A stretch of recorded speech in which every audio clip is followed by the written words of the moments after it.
नमस्कार मित्रों, Shukla ji UP 32 channel में आपका स्वागत है। और जो लोग नए हैं वो सब्सक्राइब्स कर दें और पुराने लोग लाइक एवं शेयर ज़रूर करें। आज हम जगन्नाथपुरी में जगन्नाथ धाम की वो चर्चा करेंगे और उनका इतिहास भी बताएंगे, साथ में 10 महत्व भी बताएंगे और उनका पुण्य आप लोग प्राप्त करिए। और वीडियो जब तक आप पूरा नहीं देखेंगे तो आपकी समझ में नहीं आएगा, तो वीडियो जो है पूरा ही देखिए, तभी आपकी समझ में आ पाएगा।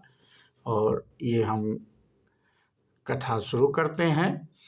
ओम नमो नारायण, ओम नमो भगवते वासुदेवाय। माना जाता है कि भगवान विष्णु जब चारों धामों पर बसे अपने धामों की यात्रा पर जाते हैं तो हिमालय की ऊंची चोटियों पर बने अपने धाम बद्रीनाथ में स्नान करते हैं। पश्चिम में गुजरात के द्वारिका में वस्त्र पहनते हैं, पुरी में भोजन करते हैं और दक्षिण में रामेश्वरम में विश्राम करते हैं। द्वापर के बाद भगवान कृष्ण पुरी में निवास करने लगे और बन गए जग के नाथ अर्थात जगन्नाथ। पुरी का जगन्नाथ धाम चारों धामों में से एक है।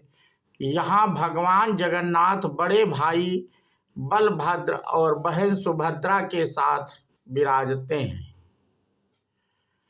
हिंदुओं की प्राचीन और पवित्र 7 नगरियों में पुरी उड़ीसा राज्य के समुद्री तट पर बसा है।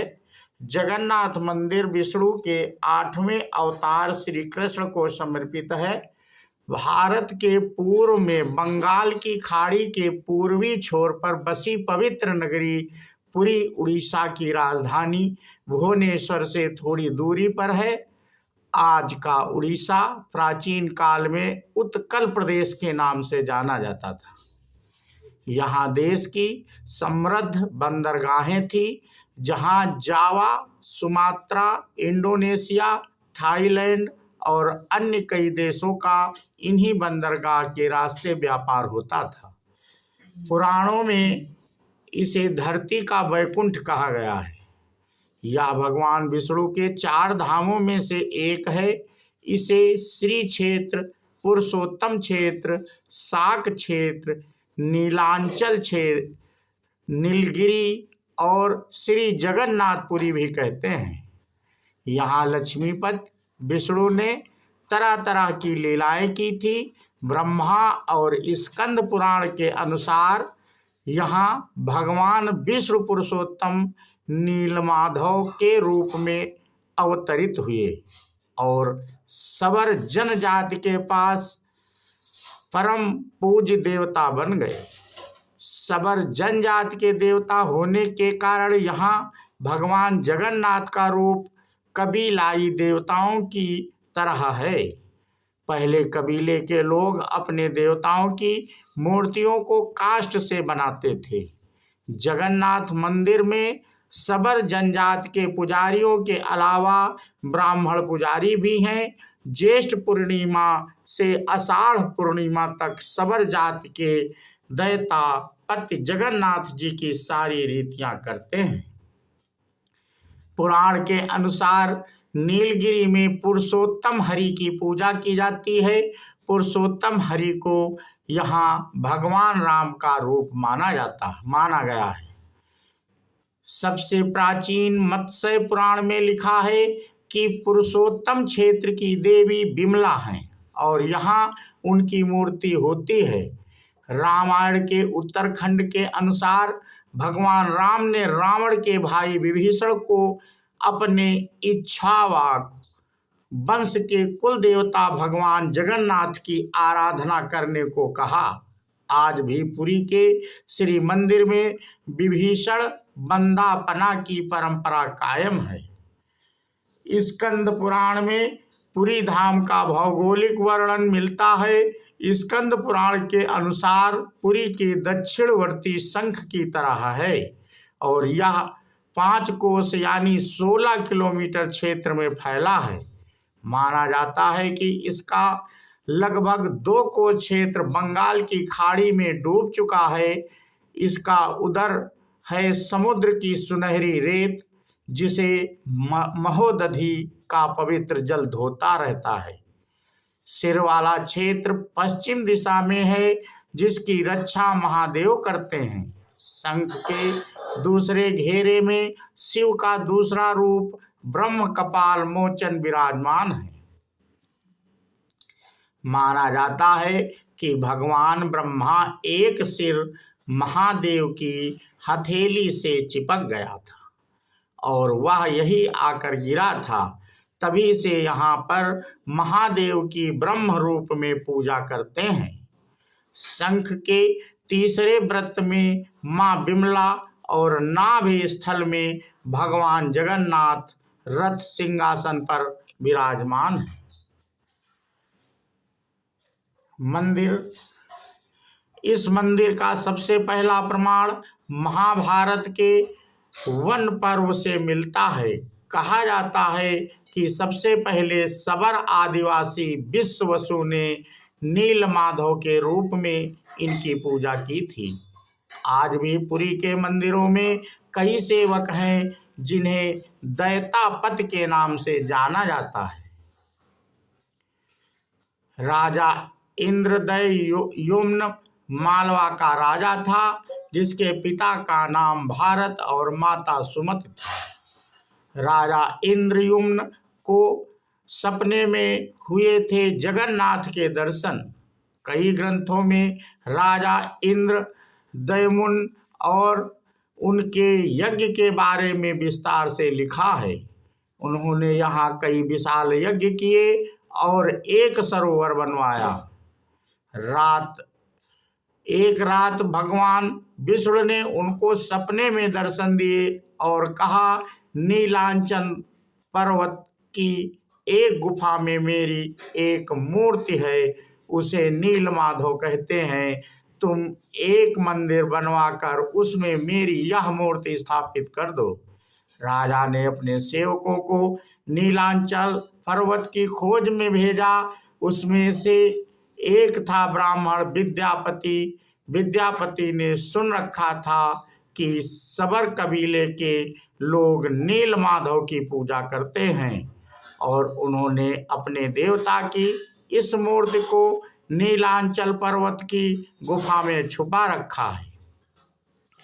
वह यह भी जानता था कि सबर कबीले का मुखिया विश्ववसु नीलमाधव का उपासक है और उसी से मूर्ति को गुफा में छुपा रखा है। चतुर विद्यापति ने मुखिया की बेटी से विवाह कर लिया। आखिर में वह अपनी पत्नी के जरिए नीलमाधव की गुफा तक पहुंचने में सफल हो गया। उसने मूर्ति चुरा ली और राजा को लाकर दे दी। विश्ववसु अपने आराध्य देव की मूर्ति चोरी होने से बहुत दुखी हुआ। अपने भक्त के दुख से भगवान भी दुखी हो गए। भगवान गुफा में लौट गए, लेकिन साथ ही राज इंद्रदयुम्न से वादा किया कि वो एक दिन उसके पास जरूर लौटेंगे, बशर्ते कि वो एक दिन उनके लिए विशाल मंदिर बनवा दें। राजा ने मंदिर बनवा दिया और भगवान विष्णु से मंदिर में विराजमान होने के लिए कहा। भगवान ने कहा कि तुम मेरी मूर्ति बनाने के लिए समुद्र में तैर रहा पेड़ का एक बड़ा टुकड़ा उठाकर लाओ, जो द्वारिका से समुद्र में तैरकर पुरी आ रहा है।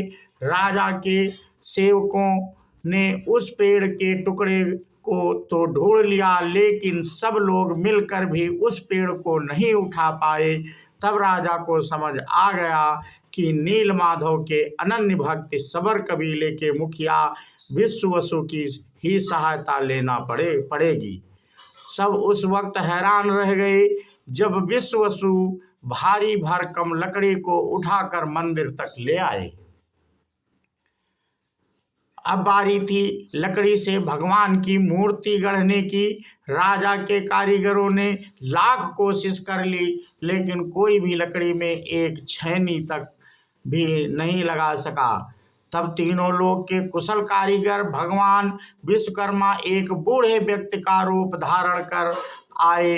उन्होंने राजा को कहा कि वे अपने नील माधव की मूर्ति बना सकते हैं, लेकिन साथ ही उन्होंने अपनी शर्त भी रखी कि वे 21वें दिन से में मूर्ति बनाएंगे और अकेले में बनाएंगे।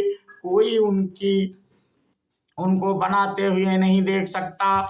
उनकी शर्त मान ली गई। लोगों को आरी, छेनी, हथौड़ी की आवाजें आती रहीं।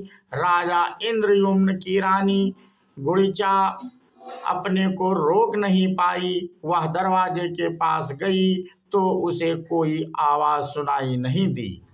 वह घबरा गई। उसे लगा बूढ़ा कारीगर मर गया है।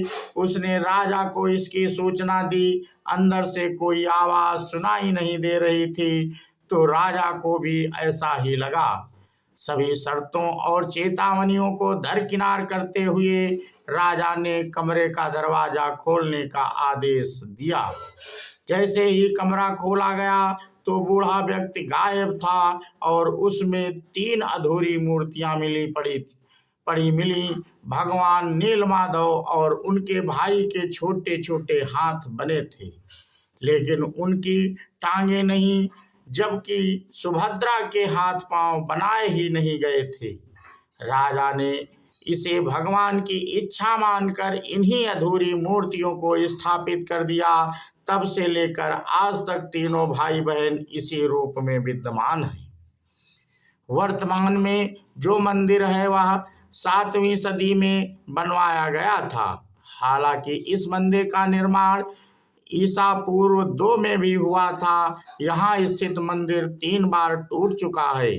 1174 ईस्वी में उड़ीसा शासक अनंग भीमदेव ने इसका जीर्णोद्धार करवाया था। मुख्य मंदिर के आसपास लगभग 30 छोटे बड़े मंदिर स्थापित हैं। श्री जगन्नाथ मंदिर के ऊपर स्थापित लाल ध्वज सदैव हवा में विपरीत दिशा में लहराता है। ऐसा किस कारण होता है, यह तो वैज्ञानिक ही बता सकते हैं, लेकिन यह निश्चित ही आश्चर्यजनक बात है। भक्तों, ये हम वहाँ के महत्व के बारे में बता रहे हैं और ये आप ध्यान से सुनिए। यह भी आश्चर्य है कि प्रतिदिन सायंकाल मंदिर के ऊपर स्थापित ध्वज को मानव द्वारा उल्टा चढ़कर बदला जाता है। ध्वज भी इतना भव्य है कि जब यह लहराता है तो इसे सब देखते ही रह जाते हैं। ध्वज पर शिव का चंद्र बना हुआ है। अब वो पहला चमत्कार हो गया भक्तों। अब आप लोग दूसरा चमत्कार सुनिए। यह दुनिया का सबसे भव्य और ऊंचा मंदिर है। यह मंदिर 4 लाख फुट क्षेत्र में फैला है और इसकी ऊंचाई लगभग 214 फुट है। मंदिर के पास खड़े रहकर इसका गुंबद देख पाना असंभव है। मुख्य गुंबद की छाया दिन के किसी भी समय अदृश्य ही रहती है। हमारे पूर्वज कितने बड़े इंजीनियर रहे होंगे, यह इस एक मंदिर के उदाहरण से समझा जा सकता है। पुरी के मंदिर का यह भव्य रूप 7वीं सदी में निर्मित किया गया था। चमत्कार संख्या 3, चमत्कारिक सुदर्शन चक्र। पुरी में किसी भी स्थान से आप मंदिर के शीर्ष पर लगे सुदर्शन चक्र को देखेंगे तो वह आपको सदैव अपने सामने ही लगा दिखेगा। इसे नील चक्र भी कहते हैं। यह अष्टधातु से निर्मित है और अति पावन और पवित्र माना जाता है।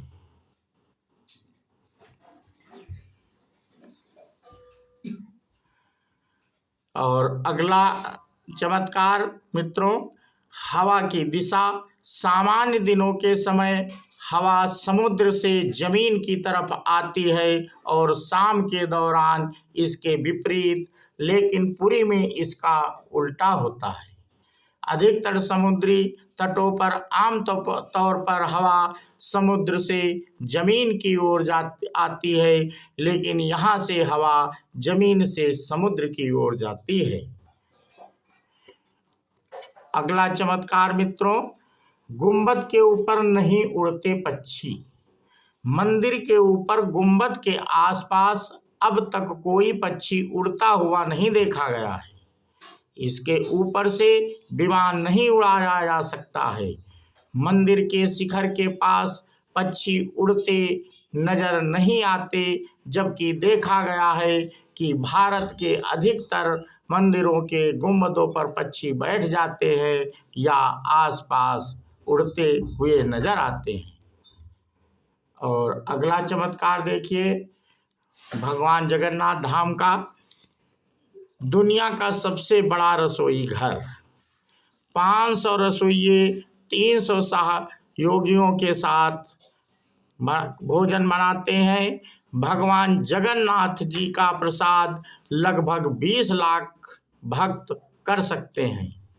यहाँ भोजन कहा जाता है कि मंदिर में प्रसाद कुछ हजार लोगों के लिए ही क्यों ना बनाया गया हो, लेकिन इससे लाखों लोगों का पेट भर सकता है।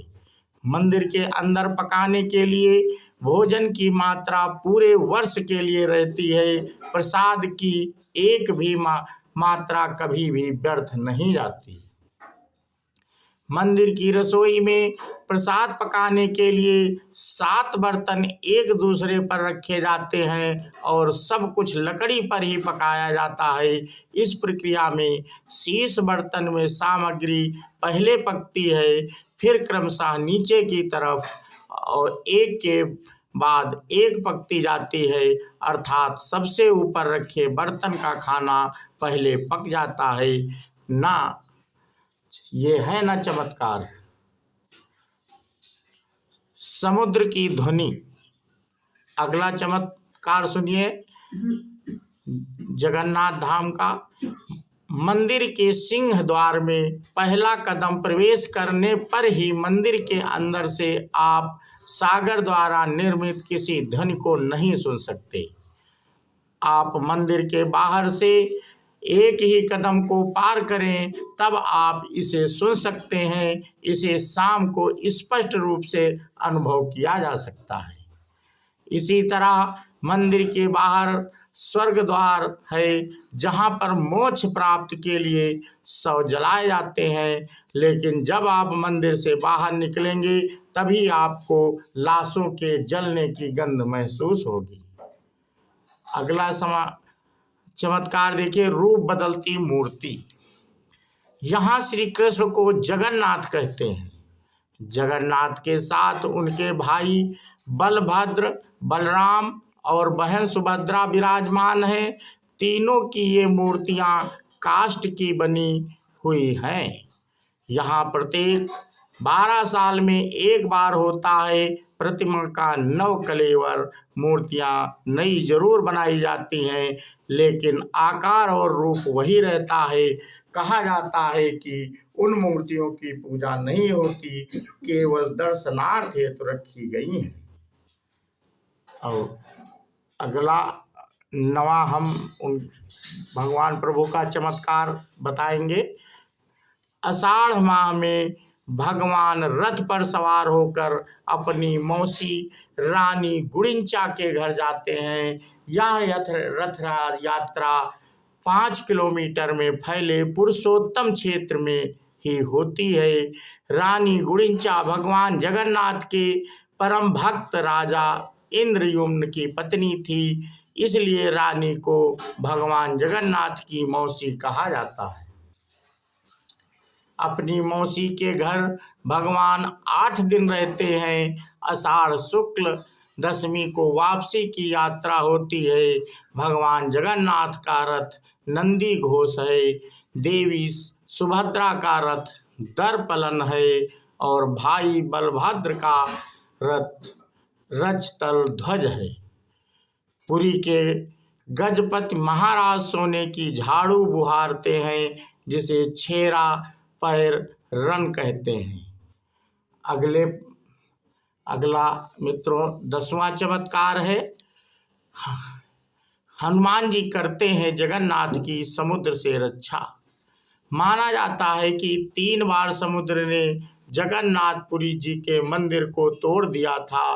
कहते हैं कि महाप्रभु जगन्नाथ ने वीर मारुति हनुमान जी को यहाँ समुद्र को नियंत्रित करने हेतु नियुक्त किया था, परंतु जब तब हनुमान भी जगन्नाथ, बलभद्र एवं सुभद्रा के दर्शनों का लोभ सवरण नहीं कर पाते थे।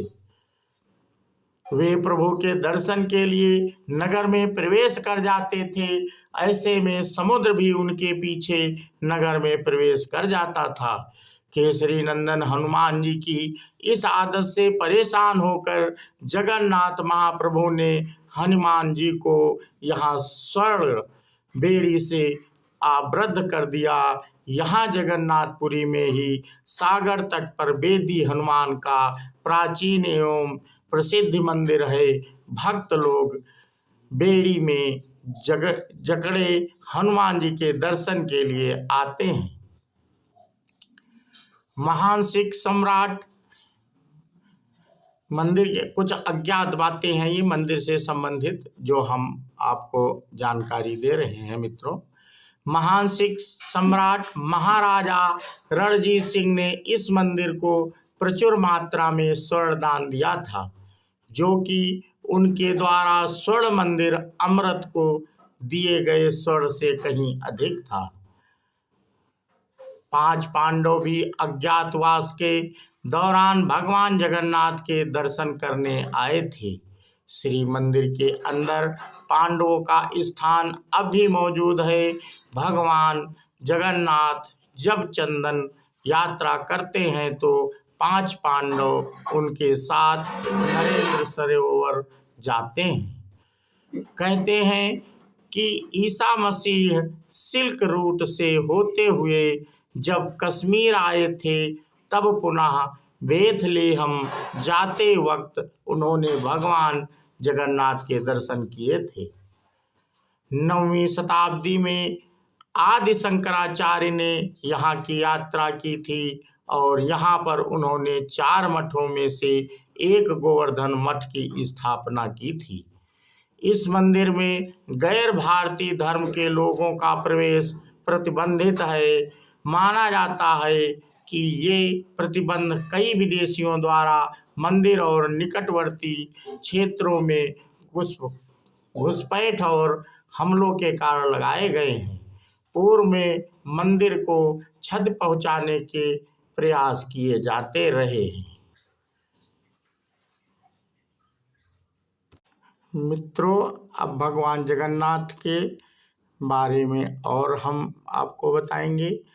अब जय जगन्नाथ जिसका नाम है, पुरी जिसका धाम है, ऐसे भगवन को हम सबका प्रणाम है।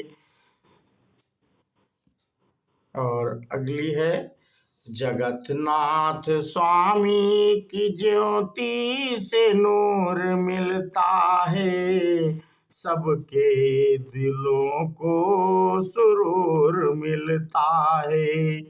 जो भी जाता है जगन्नाथ स्वामी जी के द्वार, उसे कुछ ना कुछ जरूर मिलता है। चंदन की खुशबू, रेशम का हार, भादों की सुगंध, बारिश की फुहार, दिल की उम्मीदें, अपनों का प्यार, मंगलमय हो भगवान जगन्नाथ का त्योहार। बोलो श्री जगन्नाथ की जय हो। हे भगवान जगन्नाथ धाम में लेना मेरा हाथ, कृपा करना कि मैं भी चलूं आपके रथ के साथ। आप सभी को संसार के हर सुख प्रदान करें। हे प्रभु जगन्नाथ ये कार्य करें। भगवान जगन्नाथ आपके जीवन में सफलता समृद्धि और खुशियाँ लेकर आए। जय श्री जगन्नाथ। श्री जगन्नाथ जी की रथ यात्रा के शुभ दिन और अद्भुत पावन पर्व हैं। आप सभी को हार्दिक शुभकामनाएं। रथ यात्रा के पावन पर्व पर भगवान जगन्नाथ, बलभद्र और सुभद्रा जी की कृपा आप सभी पर बनी रहे। बोलो जय श्री जगन्नाथ। हे प्रभु जगन्नाथ धाम मेरा हाथ, अपने रथ में ले चल मुझे साथ। लुभाए न अब मुझको अब कोई पदार्थ, मेरा तो बस एक ही है स्वार्थ। धर्म युद्ध हो या कर्म युद्ध हो, तू बने सारथी मैं बनूं पार्थ। अपने रथ में ले चल मुझे साथ। बोलो श्री जगन्नाथ। मित्रों, हम ये कथाएं आपको इसलिए सुनाते हैं कि भगवान की जब हम ये कथा शुरू करते हैं तो आप लोग मेरे साथ ये महसूस करते होंगे या नहीं करते हैं तो करने की कोशिश करिए कि हम प्रभु जगन्नाथ धाम के दर्शन कर रहे हैं। और जितनी देर ये वीडियो देखेंगे तो आपको उतनी देर पुण्य भी मिलेगा और भगवान जगन्नाथ धाम में आपका मन लगा रहेगा और आप लोग उनके दर्शन भी करते रहेंगे। ये स्वाभाविक है। जब भी हम किसी वीडियो को देखते हैं तो मेरा मन उधर ही प्रभावित होता है और इस प्रकार भक्तों, भगवान के चरणों में आपका ये वीडियो देखते समय मन अवश्य लगा रहेगा।